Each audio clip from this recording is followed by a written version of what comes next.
It's always such a pleasure to have you watching us. Thank you so much for tuning in. Now, there are many projects in the Vision 2030 agenda, especially those that touch on infrastructure, rail and road. But of course, that affects real estate, and we want to delve into that discussion in not too long. But first, we want to bring in our property of the week. Let's see what we have right about now.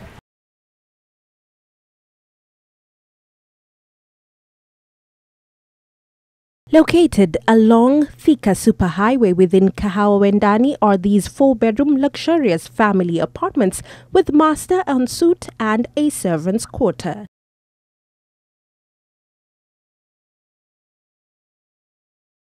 True to its name, the royal family apartments have a touch of elegance and royalty from the moment you enter through the main gate into the entire development.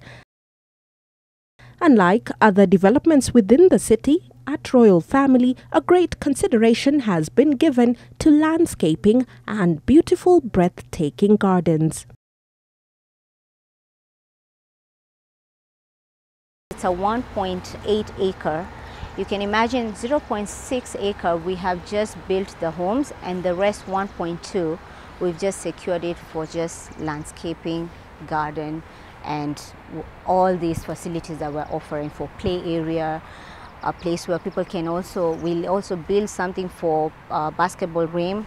We have an area where people can have the barbecue. People can sit, enjoy, have a talk, whoever you're meeting, your friends can come along, sit here, enjoy. We have a gazebo area where you can just sit, have a party, watch the kids playing, or whatever party you have. Even if you don't have kids, you can just enjoy the ambience.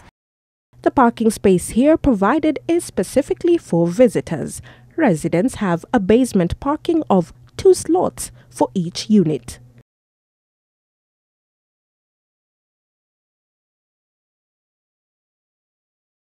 Security is key, so abundant measures have been taken. The perimeter wall, it's very high, and what's surrounding it is a high-speed electrical fence. So that's what's going all around the compound. At the same time, we have CCTV, which is right at the entrance, right at the common area, and right at the entrance when you're getting into the basement. With the current water shortage in Nairobi, it is paramount that developers come up with ways of ensuring that residents enjoy ample amount of water supply. This is one of the prime considerations at Royal Family Homes. We've built a borehole. We've also built a 60,000 litre storage tank, which is actually on top of the clubhouse. Being a development that caters for the family, one of the unique aspects is the spacious clubhouse that caters for all. Women, you'd love to have your charmer. Where will you have your charmer in such a place? Men would love to watch football. So instead of just going outside watching football, you can just team up with your friends, watch football, because it's quite a big area. Whatever meetings you have, we have secured that for you. The development is divided into 4 blocks. There are 80 units in total.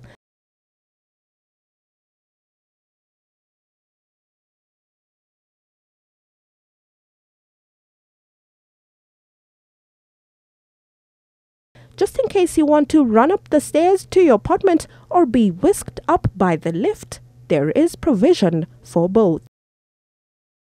Every design aspect in the apartment has a practical use.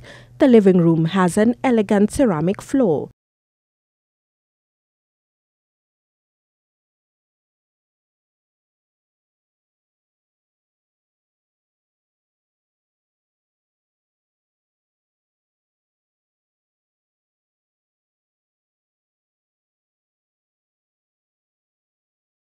You may select from a range of pastel colors for your walls as you prefer.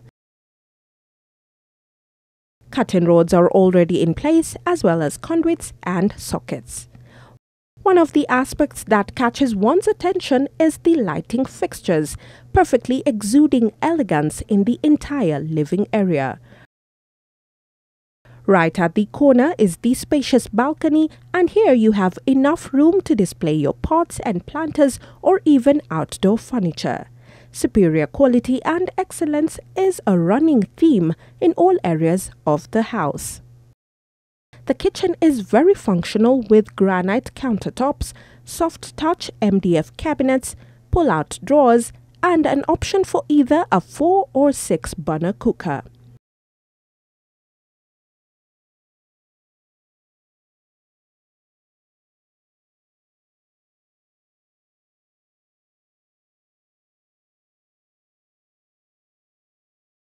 Although there is no separate pantry, the developers designed one of the kitchen cabinets into a modified pantry full with block board shelving.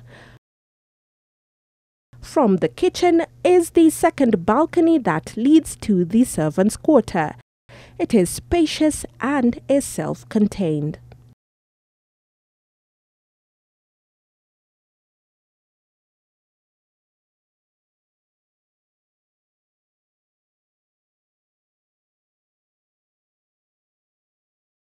A corridor leads to the bedrooms and the guest cloakroom.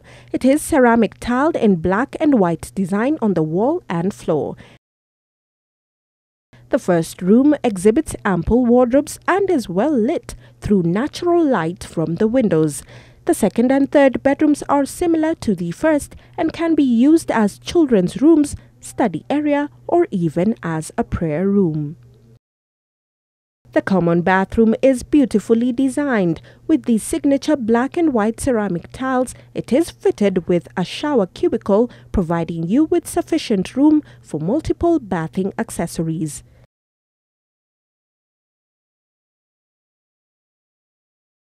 The master bedroom is to die for. There are enough wardrobes for a couple.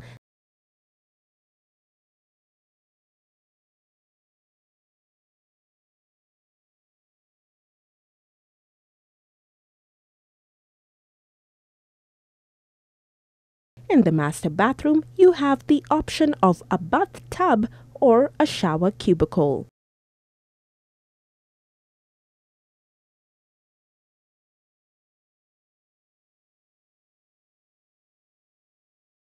An important element that is being emphasized is the importance of community living. You can keep an eye on your children from the comfort of garden benches dotting the manicured lawns. For those wanting to keep fit, you can do so by exercising along the jogging tracks, and there's also a silhouette walkway. Unlike many other developments, there will be a management office objectively catering to all residents' needs. They're going to be managing everything that's going to be running in and out of this area in terms of security, in terms of water, in terms of bills, you name it. We even have an office for that. Royal Family Homes is a stone throw away to a number of socio-economic amenities. There is a police station around here, so in terms of security, opposite us, there's Kahawa Barracks, which is still very secure because this place you can't even take photos without them noticing. You have malls around here where you can't just be stuck. You can go for shopping. It's right in the middle of everything, and the proximity of everything is just nearby. If you count of 5 minutes, you're right there. What we'll do is we just ask you for 1 month rent, 1 month deposit, and that's it. But if you wish to leave the premises and go elsewhere, all we ask you is just to give us a 1 month notice.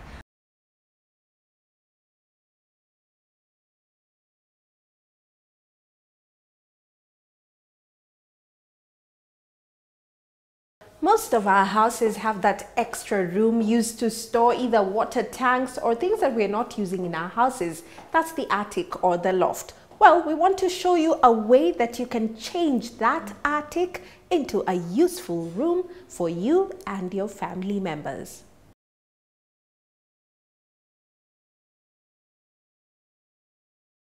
Short of space, time to think about converting that attic. Attics are often used for storage or remain empty, but the more you think about it, the more you realize it's a huge waste of space to do that. Configuring your attic renovation may prove to be more complicated than configuring improvements in other areas of your home.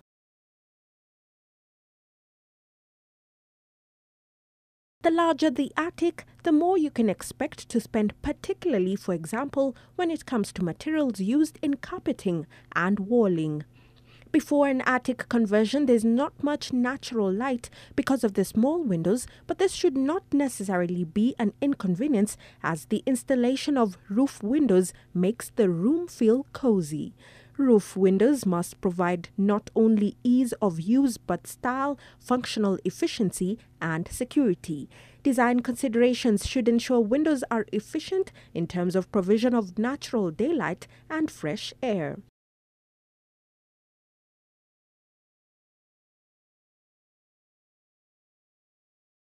Shaded skylights are a necessity for turning an attic into a bedroom. Retract the shade to keep the room sunny and warm, then pull it down for those sleep late mornings.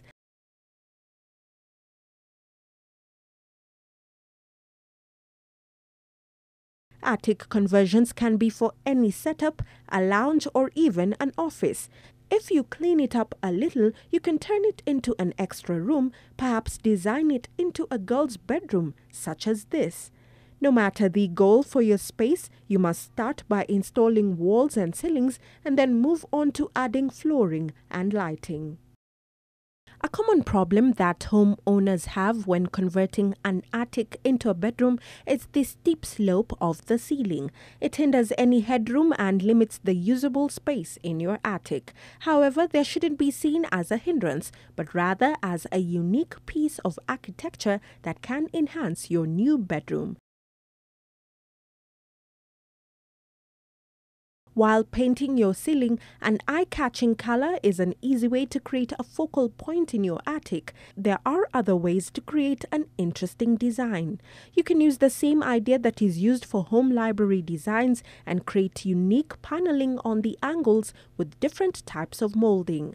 If your space is smaller, paint over the molding to create a textured wall that is a singular color. This adds visual interest without overwhelming a small space.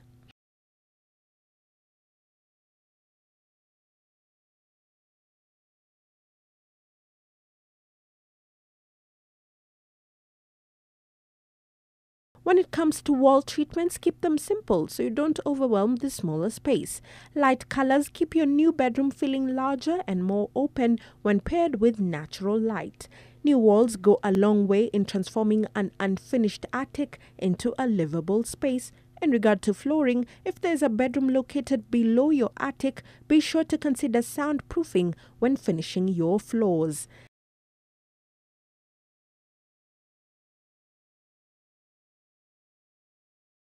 Insulation will offer some sound relief in addition to climate control.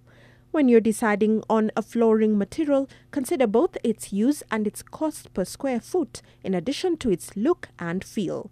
If you're adding a bathroom to the attic, for example, tile or another water-safe flooring material will be most appropriate. For a game room or bedroom, you might consider carpet or wood.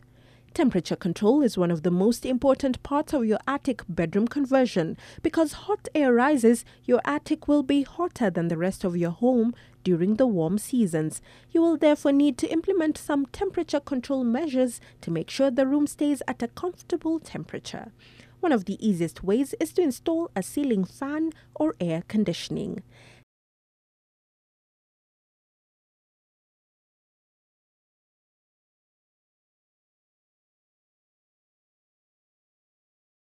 Consider your lighting fixtures from desktop task lamps to integrated overhead lighting. Installing the right types of lighting in the attic is essential for enhancing the usability of the space.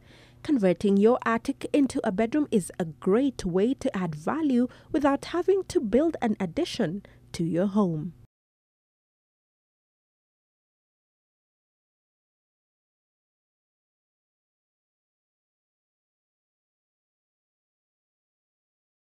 We now take a quick commercial break, but we'll be right back with so much more. Don't go away.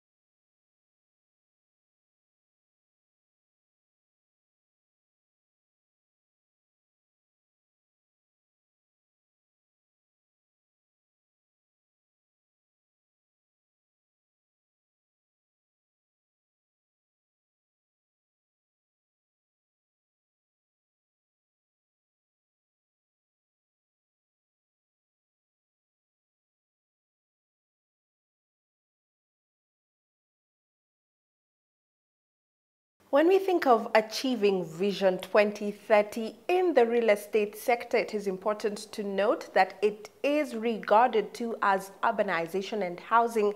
And of course, it is one of the pillars in the Vision 2030 that needs to be addressed and is being addressed even as we go along.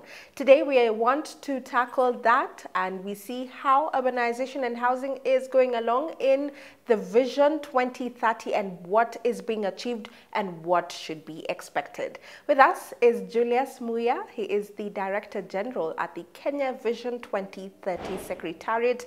And as we've mentioned, urbanization and housing. So we don't really have real estate sector in the Vision 2030. If you could just explain that. Well, thank you, Melly. It's a question of language because in the Vision 2030, when we look at the social pillar, the sector of housing and urbanization is the one which you would normally say is real estate. So it's just one and the same thing. When we are doing Vision 2030, about a third of Kenyans were living in urban areas.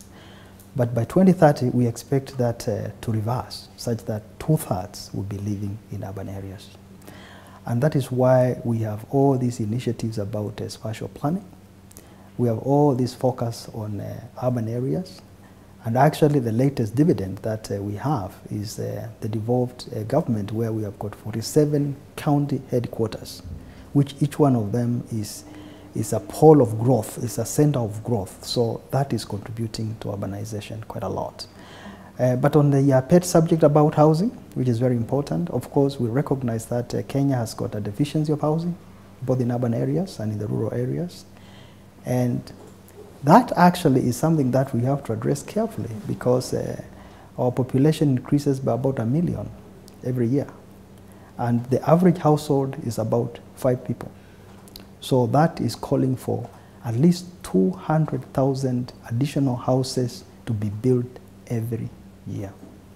So how are we addressing it? Through a lot of policy frameworks that we're looking at the policy around housing. We are looking at the strategies around housing in terms of new technology, which is less expensive. Also in terms of lower costs of houses, and also making infrastructure available to the places where previously people would not live in. The fact is, housing tends to follow also infrastructure, especially roads and rail infrastructure. Where you have got good roads and good rails, connection, you'll find people will tend to build their houses nearer there because of ease of connectivity. But having said that, the government has quite an ambitious infrastructure construction program, which is being done by the national government, and also now the county governments are doing their share of expanding infrastructure, so that rather than have very congested urban centers where people are struggling and competing to live in the center of the city, then people can live slightly outside the city and be able to live and work in the city. So the infrastructure around the cities that we are doing, especially the bypasses, the ring roads that are being built around the cities, those are helping to decongest the cities. But again, there's still the attraction of urbanization. And urbanization is not just a thing in Kenya, it is a worldwide phenomenon. So what's being done around rural centers? The spatial plan actually does identify which areas in Kenya should be designated for manufacturing, which areas in the rural areas should be designated for forests, where people should live, where we should have parks, resort cities. So that kind of zoning and identifying where development should take place for different types of development, it will make it more easier to arrange how people live in the rural areas. Okay. I want us to talk about some of the projects that are currently underway. For example, the LAPSET project. How does it unlock the real estate sector for growth? LAPSET corridor is perhaps one of the biggest single projects that we've ever thought about as a country and as a government. A project of about $25 billion in totality with several components.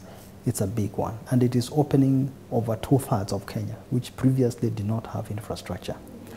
So, if you look at the analogy of the Northern Corridor, from Mombasa through Nairobi to Uganda, That northern corridor, within a space of about 50 kilometers both sides, we generate over 60% of GDP of Kenya along that northern corridor.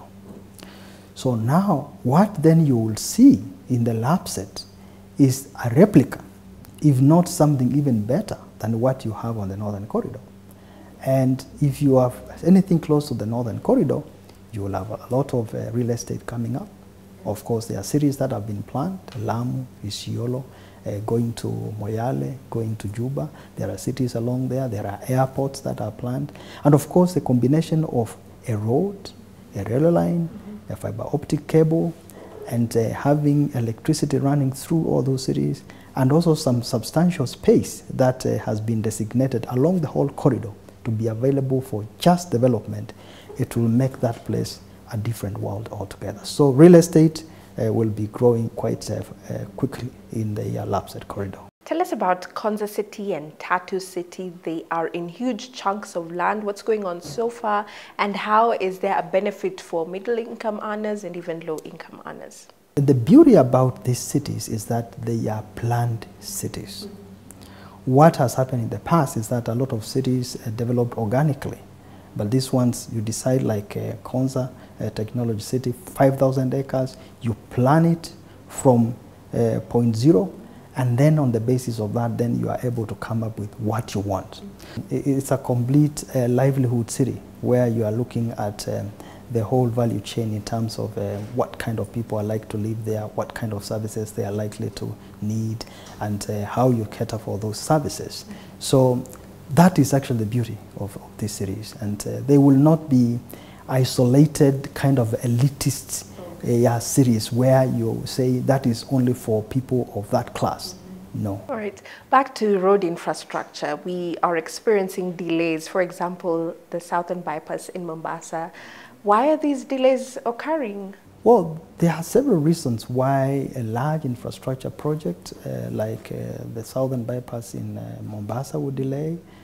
Part of it, of course, would be the design challenges, because if you look, and I don't know whether you've been on the ground, what they are doing in that Southern Bypass, building an overpass to overpass that creek in Kilindini, it's not something common in this part of the world. So again, there's the engineering component of determining what is the best design and where will you route the road. Then secondly, of course, there's the question about compensation, because a lot of land in Kenya is owned by people.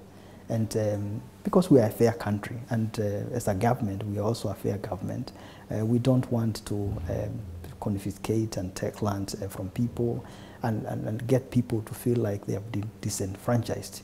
Yeah, so negotiating with people who own land, it takes time, so that has taken a bit of time. And again, a project like that is not a cheap project, it costs money. So again, you've got to put together the money.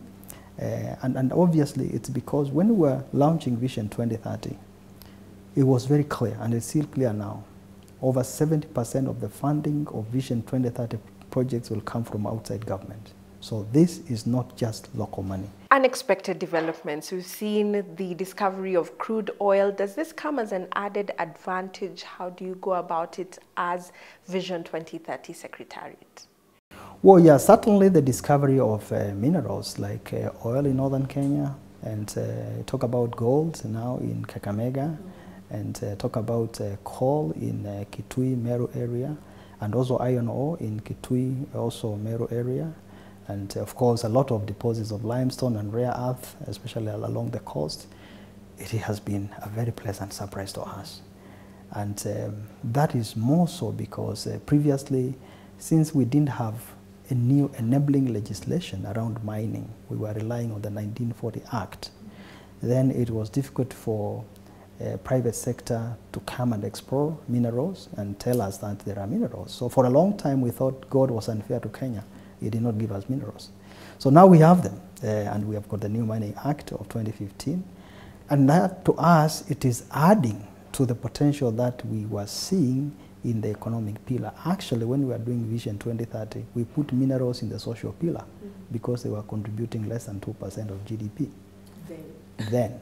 But now, the potential is that they are going to contribute over 15% of GDP and more because like, for instance, we are looking at starting a metal exchange center in Kenya, where people will be trading in metals among other commodities, and that is based on the mineral resources that we found in Kenya. So we don't want just to pull out minerals from the earth and sell them as crude.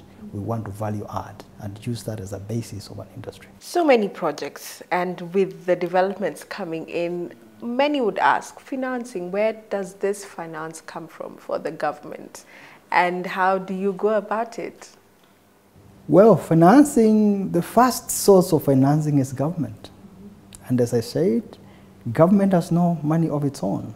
Money is coming from you and me, the tax that we pay through KRA. So that is the first lot of financing that is used in most of the projects. But that is not enough. It is sort of like seed fund or de-risking fund. Then on top of that, then we go out and borrow money. We borrow money from where we can get it. Well, a lot of times now, money is available mainly in China. That is where you'll get lots of the money to fund these projects. When we look at town planning, Nairobi is decongested, Eldoret and other towns. What's happening with that kind of planning? Should we expect more of that, or how will it change? One of the challenges of our cities is that there has been quite a big influx of people in the cities, and the cities have had to carry a larger population than they were designed to carry. And again, in the previous regimes where we were having local governments running the cities, then that was not appropriate in terms of planning. But now we've got frameworks that we have, and especially within the framework of our new constitution and our Vision 2030, which are making the urban areas that we have more easier to plan, because you can actually trace accountability. And for that matter, if you look at even the smaller cities that are going to be coming up, which are under counties, the accountability is so immediate because they are accountable to the county that is next to them. And as the years go by, you'll find some of the areas that we were thinking they are no-go, like Kibera and a few other slums that we normally talk about. There are places that they will be developed, like London was developed, where they looked at what they were calling inner cities, and you focus on the inner cities, where normally it is very prime land, because it's land which is normally somewhere near the city center. Great. The aspect of planning, very important in any vision, and of course in Vision 2030, in 13 years, it stops being a vision and becomes reality. We get to look at the milestones we've achieved in terms of road infrastructure, rail infrastructure, not just for urban centers, but rural areas as well.